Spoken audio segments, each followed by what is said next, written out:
हम आज बताने जा रहे हैं कि use of present participle. Present participle का प्रयोग कैसे करते हैं, इसका प्रयोग कैसे कब कहाँ होता है और इसका सेंस क्या होता है। जैसे इसमें नंबर फर्स्ट है as an adjective placed before noun. ये एडजेक्टिव के रूप में पार्टिसिपल वर्बल एडजेक्टिव होता है और इसका प्रयोग सेंटेंस में कैसे किया जाता है या पार्ट्स ऑफ स्पीच से क्या होता है। तो as an adjective placed before noun means participle का प्रयोग नाउन से पहले करना जो एडजेक्टिव का कार्य करता है। जैसे जैसे अ राइजिंग सन, यहाँ पर राइजिंग पार्टिसिपल है, यहाँ पर सन नाउन है और यह नाउन की विशेषता यानी सन की विशेषता बतला रहा है। अ राइजिंग सन उगता हुआ सूरज is beautiful to see means उगता हुआ सूरज। हमने बताया था कि प्रेजेंट पार्टिसिपल में कार्य का जारी रहना पाया जाता है, उसकी पहचान हिंदी में हुआ हुई हुए होती है, इसलिए यहाँ पर सेंस हो गया अ राइजिंग सन मीन्स यहाँ पर है कि N adjective placed before noun means participle यहाँ पर राइजिंग एडजेक्टिव का कार्य कर रहा है, सन यहाँ पर नाउन है, नाउन से पहले यहाँ पर प्रेजेंट पार्टिसिपल का प्रयोग है जो एडजेक्टिव का कार्य कर रहा है, यह इसकी विशेषता बतला रहा है। तो जो rising sun is beautiful to see. दूसरा एग्जाम्पल है ये first example, second example, third example. Second है he jumped out of moving train. यहाँ पर मूविंग प्रेजेंट पार्टिसिपल है, ट्रेन नाउन है, यह इसकी विशेषता बता रही है कि मूविंग ट्रेन चलती हुई गाड़ी से वह कूद गया, यानी मूविंग ट्रेन ये प्रेजेंट पार्टिसिपल है। सेंटेंस में अगर इस तरह कंपटीशन में किसी भी अगर सेंटेंस आ जाए और यहाँ अंडरलाइन करके पूछे कि यह पार्टिसिपल है या जीरंड है, तो चूंकि ये नाउन से पहले आया हुआ है, नाउन की विशेषता बतला रहा है, इसलिए यह पार्टिसिपल होगा, पार्टिसिपल में प्रेजेंट पार्टिसिपल होगा। यहाँ barking dog seldom bite means यह एक मुहावरा भी है कि जो गरजते हैं वो बरसते नहीं या भौंकने वाले कुत्ते काटते नहीं। इसका मतलब है कि बार्किंग डॉग, यहाँ डॉग्स जो है नाउन है, प्लूरल है, और यहाँ पर बार्किंग प्रेजेंट पार्टिसिपल है जो एडजेक्टिव का कार्य कर रहा है, यानी डॉग की विशेषता को बतला रहा है, इसलिए बार्किंग डॉग सेल्डम बाइट ये यहाँ पर ये प्रेजेंट पार्टिसिपल है। इसमें यहाँ पर पार्टिसिपल है, इसमें ये पार्टिसिपल है। नंबर सेकेंड में आता है as an object complement placed after the object.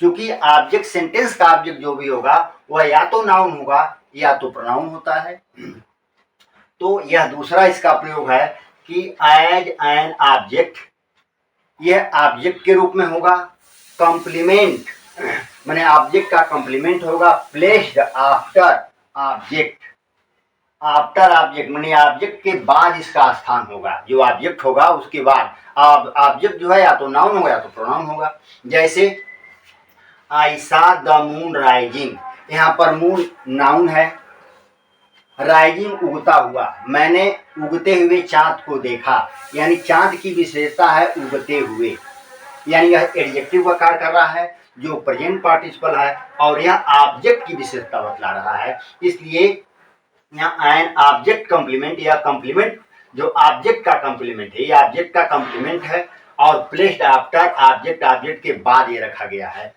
और यहाँ ऑब्जेक्ट से पहले रखा गया, ये ऑब्जेक्ट से पहले है, ये ऑब्जेक्ट के बाद है। जैसे ही केप्ट मी वेटिंग, यहाँ पर मी वेटिंग, वेटिंग कौन कर रहा है, मी वेटिंग कर रहा है, ही वेटिंग नहीं कर रहा है, ही केप्ट मी वेटिंग, यानी प्रतीक्षा करने का काम मी के द्वारा किया जा रहा है, यानी मी इसमें ऑब्जेक्ट है जो प्रोनाउन है, ऑब्जेक्टिव केस है। यहाँ वेटिंग जो है वह एडजेक्टिव का कार्य कर रहा है जबकि यह प्रेजेंट पार्टिसिपल है।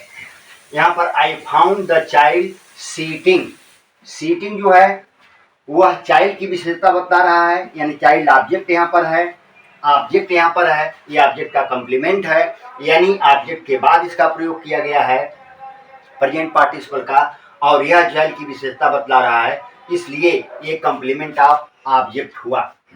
यहाँ पर नंबर थर्ड है, number third as a subject complement, माने सब्जेक्ट के कॉम्प्लीमेंट के रूप में होगा, माने ये सब्जेक्ट का पूरक होगा। जो प्रेजेंट पार्टिसिपल होगा वो सब्जेक्ट का पूरक होगा, प्लेस्ड आफ्टर वर्ब, जो वर्ब के बाद आएगा। यानी ये प्रेजेंट पार्टिसिपल जिसमें आईएनजी जुड़ा होगा यह वर्ब के बाद आएगा, जबकि सब्जेक्ट का कॉम्प्लीमेंट होगा।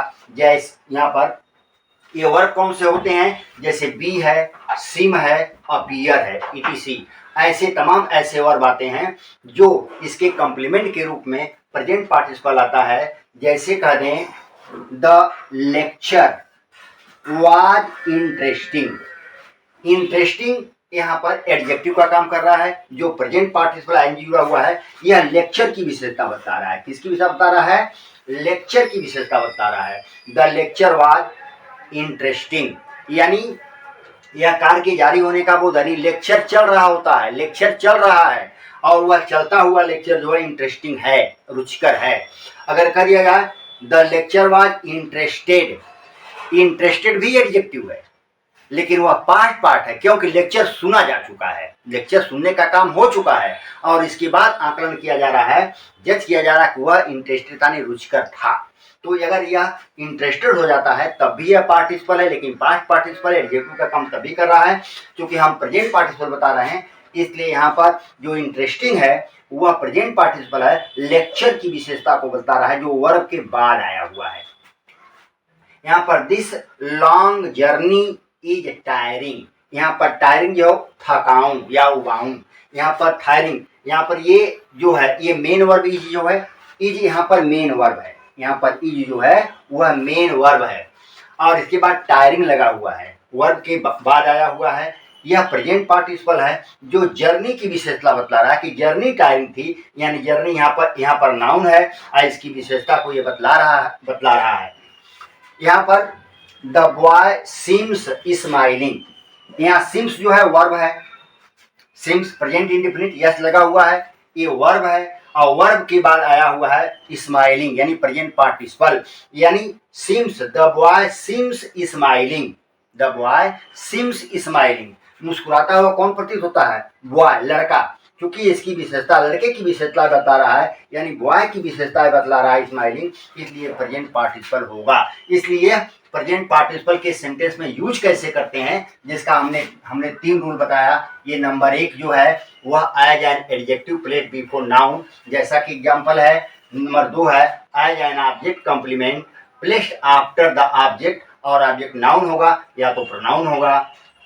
तीसरा है एज अ सब्जेक्ट कॉम्प्लीमेंट, ये सब्जेक्ट का कंप्लीट होगा प्लेस्ड आफ्टर वर्ब, जबकि इसका प्रयोग वर्ब के बाद करते हैं। जैसे यहाँ पर एग्जांपल के रूप में वाज मेन वर्ब है, इसके बाद इंटरेस्टिंग आया हुआ है और ये एडजेक्टिव का काम कर रहा है जो कि प्रेजेंट पार्टिसिपल है। यहाँ पर इज मेन वर्ब है, मेन वर्ब के बाद टायरिंग आया हुआ है क्योंकि ये प्रेजेंट पार्टिसिपल एडजेक्टिव का काम कर रहा है। यहाँ पर द बॉय सिम्स, यहाँ सिम्स मेन वर्ब है और मेन वर्ब के बाद यहाँ स्माइलिंग आया हुआ है जो कि बॉय की विशेषता बताता है। इसलिए प्रेजेंट पार्टिसिपल का यूज सेंटेंस में कैसे करते हैं, ऐसे हम जस्टिफाई करते हैं। अगर स्क्रीनशॉट लेना चाहते हैं स्क्रीनशॉट ले लीजिए। इस प्रकार से हम प्रतिदिन आप लोगों को वीडियो जो है एक या 2 वीडियो प्रतिदिन डालते रहेंगे जो कॉम्पिटिटिव मानी कंपटीशन के लिए बहुत ही महत्वपूर्ण होगा, और उसको लाइक सब्सक्राइब जरूर करते रहें।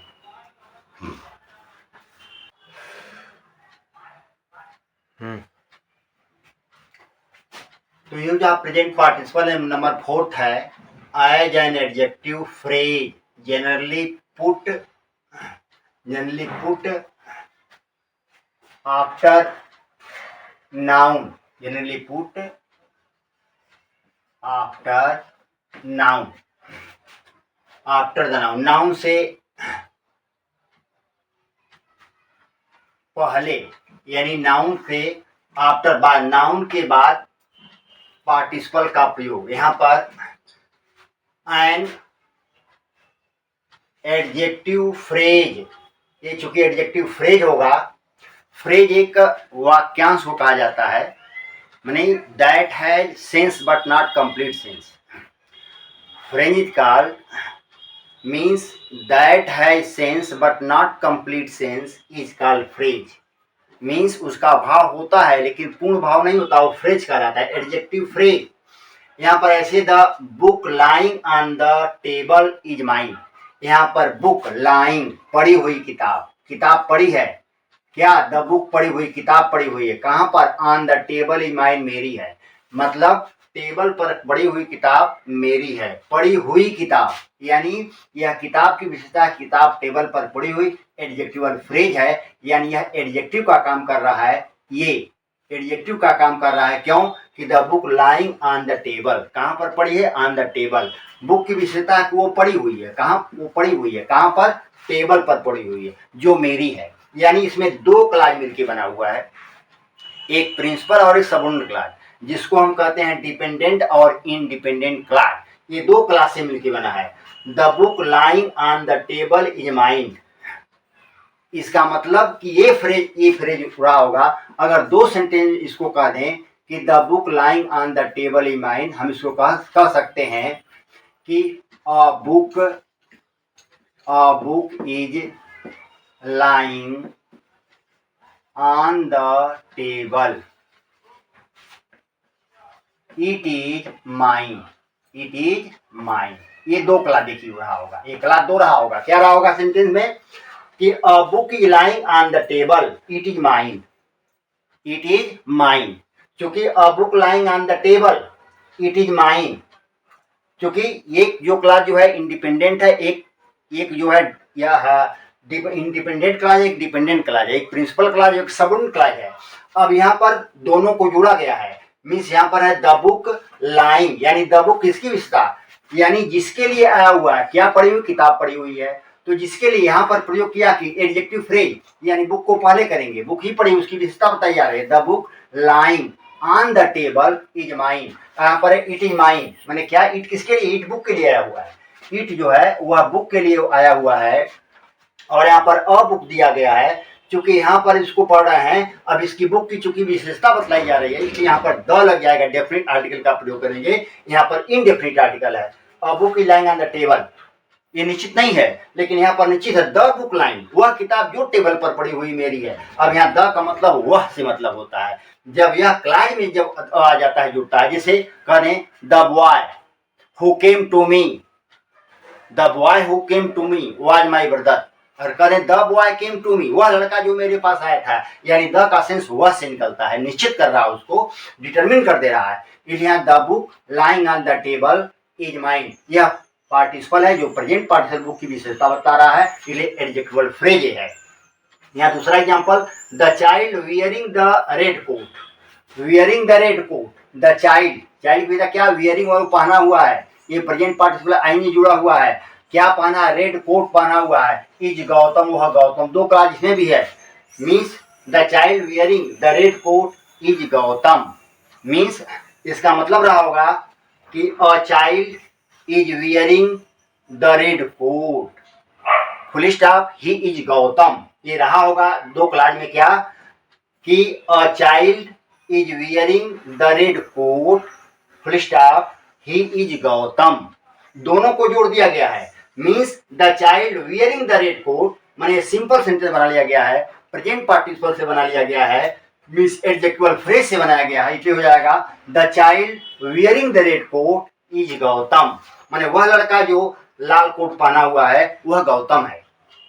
यहाँ पर the car standing at the gate came just now, अभी अभी आई है, the car standing at the gate, माने वह कार जो गेट पर खड़ी है वह अभी अभी आई है।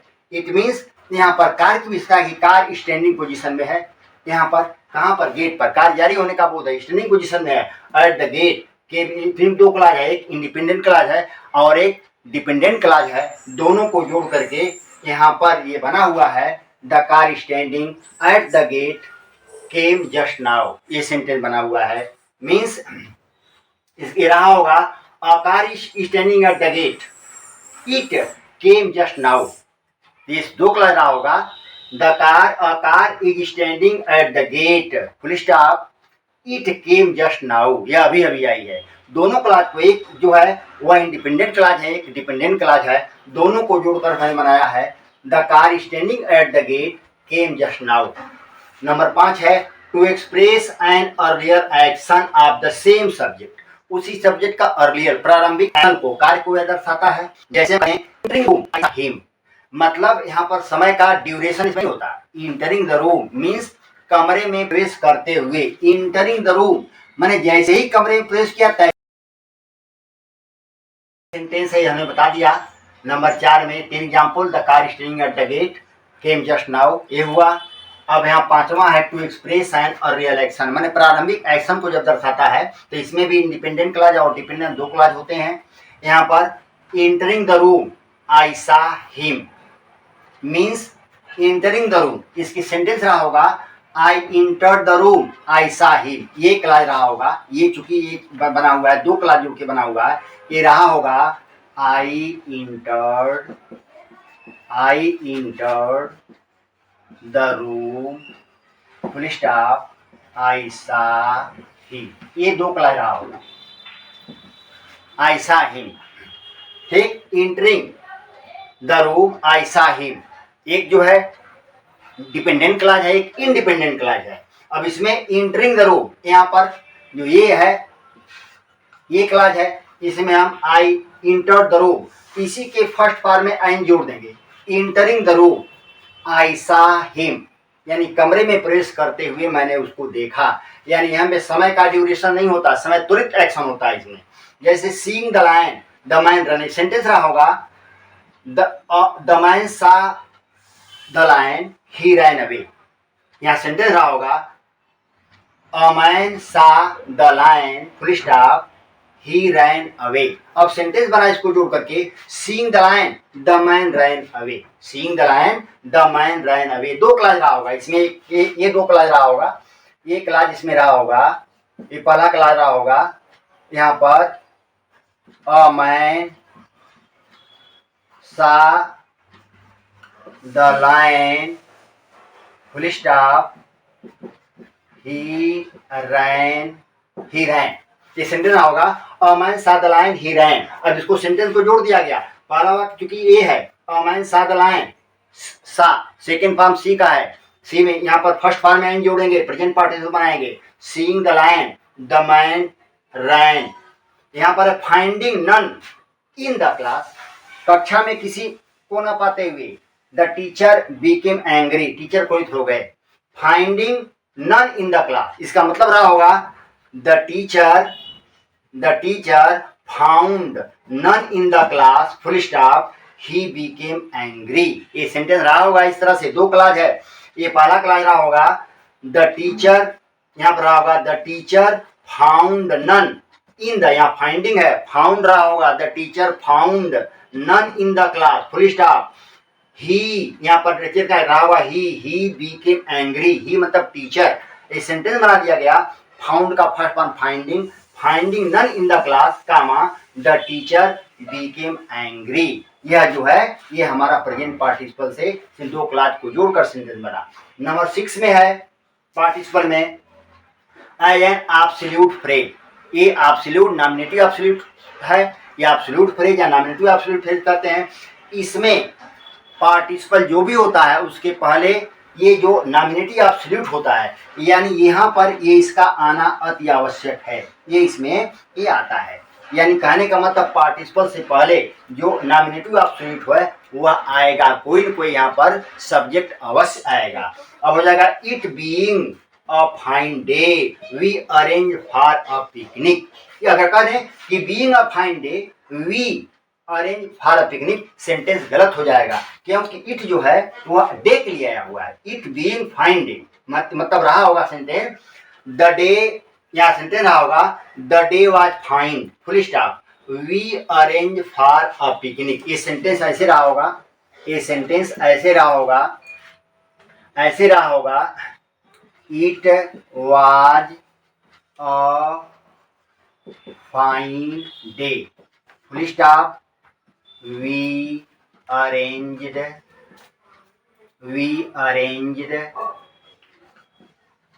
for picnic, ये सेंटेंस रहा होगा, जो मैं सेंटेंस जोड़ दिया सेंटेंस ऐसे रहा होगा it was a fine day full stop we arrange for picnic. अब इस सेंटेंस को जोड़कर बनाया गया है, क्योंकि ईट यहाँ पर सब्जेक्ट है, वाज यहाँ पर फाइन लगा हुआ एडजेक्टिव है। जब यहाँ पर विशेषता बीइंग का प्रयोग तब किया जाता है जब पहले वाक्य में मेन वर्ब कोई वर्ब न आकर के नाउन या एडजेक्टिव आए तो। चूंकि ये एडजेक्टिव है फाइन, जब नाउन एडजेक्टिव आए तो हम बीइंग का प्रयोग करते हैं। जब हो गया कि it being a fine day, we arrange दूसरा सेंटेंस जो खत्म रहेगा, पहले सेंटेंस को हम चेंज करेंगे, इट सब्जेक्ट लिखेंगे, इसके बाद यहाँ पर चूंकि वाज यहाँ पर एडजेक्टिव है इसलिए बीइंग लिखा जाएगा। क्या लिखा जाएगा? बीइंग। बी का आईएनजी, बी जो है मूल वर्ब है, उसमें आईएनजी जोड़ करके हमने बीइंग बना लिया है। तो it being a fine day we arrange for a picnic. ये सेंटेंस था it was a fine day, क्योंकि यहाँ पर एडजेक्टिव है इसलिए यहाँ पर मेन वर्ब नहीं है, तो मेन हम लेंगे जो मूल वर्ब है बी, बी में आईएनजी जोड़ेंगे तो हो जाएगा it being a fine day we arrange for a picnic. यहाँ पर है God willing we will meet again, ईश्वर ने चाहा तो हम पुनः मिलेंगे। गॉड विलिंग, यदि ईश्वर की कृपा रही तो। यहाँ विलिंग जो है, ये देखिए विलिंग, ये प्रेजेंट पार्टिसिपल है, आईएनजी जो विल में आएंगे, विल माने इच्छा होती है, उसमें आईएनजी जुड़ा हुआ है, ईश्वर की इच्छा रही तो God willing we will meet again. उसी तरह दो क्लास भी रहा है, दोनों क्लास जुड़कर बनाया गया है। दूसरा सेंटेंस वेदर परमिटिंग, यहाँ वेदर है मौसम, permitting we will have the function outside. Means अगर मौसम ने ये आज्ञा दी, यानी मौसम की अगर ये अनुमति रही तो हम फंक्शन को बाहर मना लेंगे। तो वेदर यहाँ पर सब्जेक्ट है, एब्सोल्यूट है, यहाँ पर परमिटिंग, परमिट होगा, से परमिटिंग बनाया है, परमिट से परमिटिंग बना हुआ है। The teacher permitting comma the weather permitting comma we will have the function outside. इस प्रकार से प्रेजेंट ये पार्टिसिपल का हमने 6 आप लोगों को नियम पढ़ा है कि किस प्रकार से इसको बनाते हैं। 2 नियम इसमें और है, हम उसको अगले टर्म में बताएंगे। आप इसको शॉर्ट स्क्रीन ले लीजिए और इसको पढ़िए, हर कंपटीशन के लिए बड़ा उपयोगी है, लाभप्रद है, और इस को लाइक और सब्सक्राइब जरूर करिए।